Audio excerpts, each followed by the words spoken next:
Assalamualaikum warahmatullahi wabarakatuh.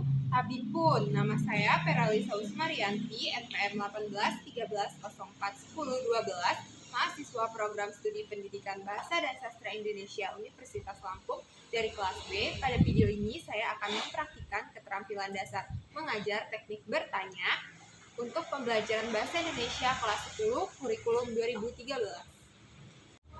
Assalamualaikum warahmatullahi wabarakatuh. Selamat siang anak-anak. Bagaimana kabar kalian hari ini?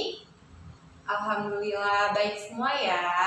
Itu tandanya kita masih diberi kenikmatan sehat oleh Allah Subhanahu wa Ta'ala untuk mengikuti kegiatan belajar mengajar di sekolah tercinta kita ini. Seperti biasa, sebelum kita memulai pembelajaran pada hari ini, kita berdoa menurut kepercayaan masing-masing ya. Oke, Ketua kelas silakan dipimpin untuk berdoa.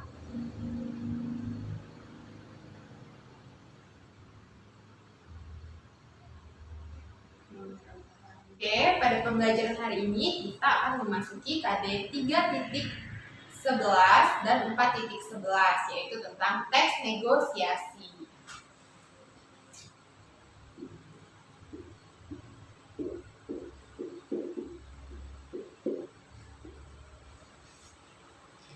Memasuki KD 3.11 dan 4.11, yaitu menganalisis struktur teks negosiasi dan mengkonstruksi teks negosiasi dengan memperhatikan struktur kebahasaannya.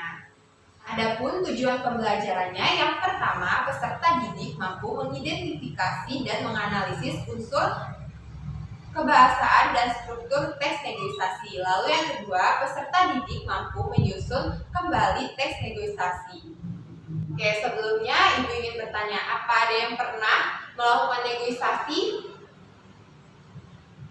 Oke, pernah ya, pasti kita pernah melakukan negosiasi, entah itu di pasar atau dengan orang tua kita. Di kehidupan sehari-hari pasti kita pernah melakukan yang namanya negosiasi. Nah, coba, ada yang masih ingat minggu lalu apa pengertian dari teks negosiasi? Oke, Farhan silakan. Oke, ada lagi yang masih ingat apa pengertian dari teks negosiasi? Ya, Sheila silakan. Oke, bagus. Jadi benar ya anak-anak yang dikatakan oleh Farhan dan Sheila bahwa teks negosiasi adalah teks yang berisi interaksi sosial bertujuan untuk mencapai kesepakatan dari orang yang memiliki kepentingan berbeda. Nah, selanjutnya kita akan mempelajari struktur teks negosiasi. Struktur teks negosiasi yang pertama ada orientasi. Orientasi ini berisi kalimat pembuka, misalnya sapaan atau salam. Nah, ini berfungsi untuk memulai negosiasi. Nah, struktur teks negosiasi yang kedua yaitu permintaan. Permintaan ini berisi di mana pihak yang ingin tahu menanyakan barang atau permasalahan yang ingin ia cari tahu. Nah, selanjutnya struktur teks negosiasi yang ketiga yaitu pemenuhan. Pemenuhan ini berisi pihak yang terkait memberitahu atau menjelaskan informasi tentang sesuatu yang dicari oleh pihak tertentu. Lalu struktur teks negosiasi yang keempat ada penawaran. Nah, penawaran ini merupakan puncak dari negosiasi, di mana isinya antara pihak terkait terjadi tawar-menawar untuk mencapai persetujuan. Nah, struktur teks negosiasi yang terakhir yaitu penutup. Penutup ini berisi mengakhiri dari sebuah percakapan interaksi sosial yang terjadi dalam negosiasi. Kita akan memasuki materi kaidah kebahasaan teks negosiasi. Nah, kaidah kebahasaan teks negosiasi yang pertama adalah menggunakan kalimat persuasif. Persuasif ini adalah sebuah kalimat di mana untuk membujuk atau menarik seseorang untuk mengikuti perkataan kita. Nah, Ibu ingin bertanya, apa ada yang bisa mencontohkan kalimat persuasi? Oke, Farhan silakan. Ya, bagus. Ada lagi yang ingin mencontohkan kalimat persuasi? Ya, Indah silakan. Ya, benar ya. Nah, kaidah kebahasaan yang kedua adalah kalimat deklaratif. Kalimat deklaratif ini yaitu kalimat yang biasanya memberikan penjelasan atau deskripsi informasi tertentu dalam teks negosiasi. Nah, kaidah kebahasaan yang ketiga yaitu menggunakan bahasa yang sopan. Menggunakan bahasa yang sopan ini berfungsi agar saat melakukan interaksi negosiasi, kedua belah pihak itu tidak ada yang merasa tersinggung. Lalu yang keempat yaitu menggunakan konjungsi. Nah, Ibu ingin bertanya, siapa di antara kalian yang bisa mencontohkan konjungsi? Oke, Susan silakan. Ya, bagus. Ada lagi yang bisa mencontohkan konjungsi? Oke, Tania silakan. Ya, benar ya. Jadi, contoh konjungsi itu seperti demikian, walaupun, tetapi, dan sebagainya. Lalu kaidah kebahasaan yang terakhir yaitu menggunakan kalimat efektif. Nah, kalimat efektif dalam teks negosiasi ini artinya kalimat yang digunakan itu jelas dan sesuai dengan kaidah kebahasaan dan dapat dimengerti oleh pembacanya.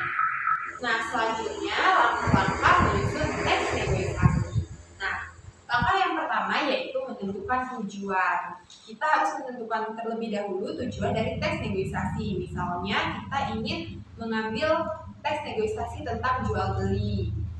Lalu yang kedua, menentukan pihak yang terkait. Menentukan pihak yang terkait ini maksudnya kita harus menentukan terlebih dahulu pihak-pihak apa saja yang terkait dalam teks negosiasi. Nah, jika kita mengambil contoh teks negosiasi tentang jual beli, tentu saja pihak yang terkait yaitu antara penjual dan pembeli.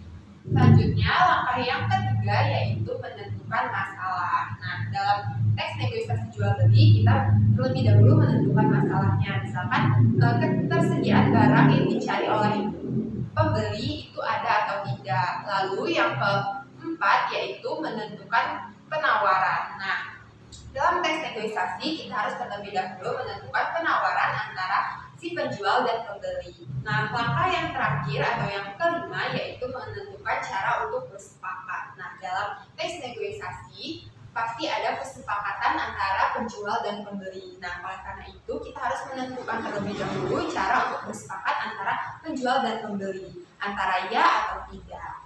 Oke, sampai di sini ada yang ingin bertanya? Tidak ada? Oke, jelas ya materi yang Ibu sampaikan. Ya, selanjutnya Ibu sudah menyiapkan lembar kerja peserta didik yang berisi teks negosiasi dan tugas kalian adalah menganalisis struktur dan kaidah kebahasaan dalam teks negosiasi yang telah tersedia di lembar ini ya. Nah, Ibu minta kalian membentuk kelas menjadi 5 kelompok dengan anggota sama banyak dan Ibu akan membagikan lembar ini. Ya, silahkan ya. Oke, boleh diestafetkan ke belakang lembarnya. Ya. Nah, Ibu beri waktu 30 menit untuk kalian berdiskusi kelompok. Selanjutnya, kita akan mempresentasikan hasil diskusi kalian. Oke, sudah 30 menit berlalu ya, dan kalian juga sudah mempresentasikan hasil kerja kelompok kalian. Nah, Ibu juga sudah mengoreksi tugas-tugas kalian. Alhamdulillah kalian mendapatkan nilai yang bagus. Itu artinya kalian sudah memahami materi tentang teks negosiasi. Nah, untuk nilai tertinggi itu diperoleh oleh kelompok 3. Mari kita beri aplaus untuk kelompok 3.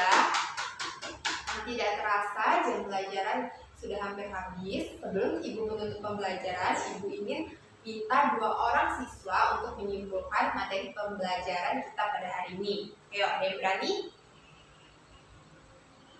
Tidak ada yang berani untuk menyimpulkan materi pembelajaran kita?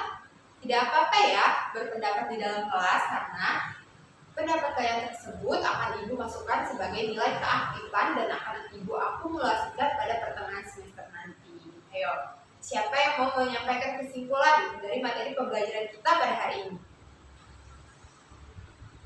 Ya, Tania silakan.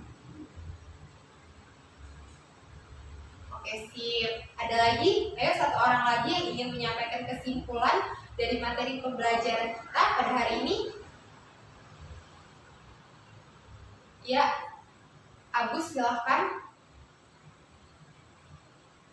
Oke, benar ya. Jadi kesimpulannya, teks negosiasi adalah teks yang berisi interaksi sosial antara pihak yang terkait untuk mencapai kesepakatan tertentu. Selanjutnya, struktur teks negosiasi. Yang pertama ada orientasi, lalu yang kedua permintaan, dan yang ketiga ada pemenuhan, keempat ada penawaran, kelima ada persetujuan, dan keenam ada penutup. Nah, langkah-langkah menyusun teks negosiasi. Yang pertama, kita harus menentukan tujuan dari teks negosiasi terlebih dahulu. Lalu langkah yang kedua, kita menentukan pihak-pihak apa saja yang terkait dalam teks negosiasi.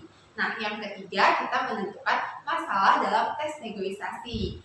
Lalu yang keempat, kita menentukan penawaran dalam teks negosiasi. Nah, langkah yang terakhir yaitu menentukan bagaimana cara penyelesaian dalam teks negosiasi. Demikianlah pembelajaran pada hari ini. Ibu ucapkan terima kasih atas perhatian dan ketersediaan kalian untuk mengikuti pembelajaran dengan baik. Ibu harap materi yang Ibu sampaikan pada hari ini dapat kalian mengerti dan dapat kalian pahami. Pesan Ibu, sampai di rumah kalian baca kembali materi yang telah Ibu sampaikan agar lebih paham. Nah, selanjutnya Ibu minta kalian membaca materi yang akan kita pelajari di minggu depan. Hal ini bermanfaat agar saat di kelas kalian sudah